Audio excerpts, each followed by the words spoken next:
اس کی جوان سال بیٹی کا انتقال ہوتا ہے. بیٹی کے دفن کے ہفتہ 10 دن کے بعد اس باپ نے اپنی بیٹی کو خواب میں دیکھا، اس کو عذاب دی جا رہی ہے، سزا مل رہی ہے، گناہوں کا کفارہ ادا کر رہی ہے.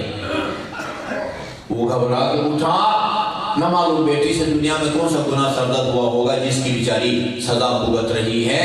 ہفتہ 10 دن کے بعد دوبارہ بیٹی کو دیکھا، خوش تھی، حشاش بشاش، عذاب ٹل چکا تھا.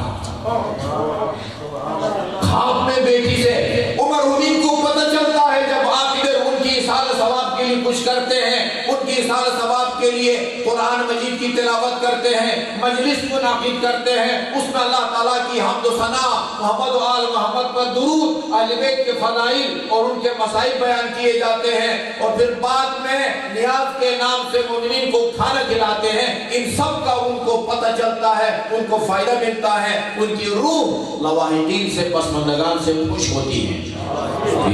اس میں کوئی شک نہیں ہے. وہ کہتی ہے بابا یہ خواب میں دیکھا کہ عذاب ٹل گیا ہے. خواب میں بیٹی سے پوچھا کہ بیٹی یہ گزشتہ ہفتہ تو عذاب میں تھی، ابھی تو خوش ہے، عذاب ٹل گیا ہے، اس کی کیا وجہ ہے؟ آج ہی جا کے قبرستان پر اس روایت پر عمل کریں اور اپنی مرحومین کی روح کو خوش کریں.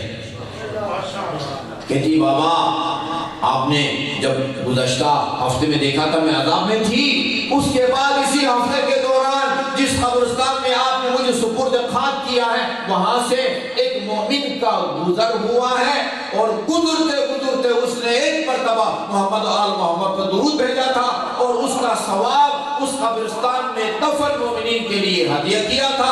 اس میں سے میرے حصے میں جو مجھے ملا اس سے میرا عذاب ٹل گیا.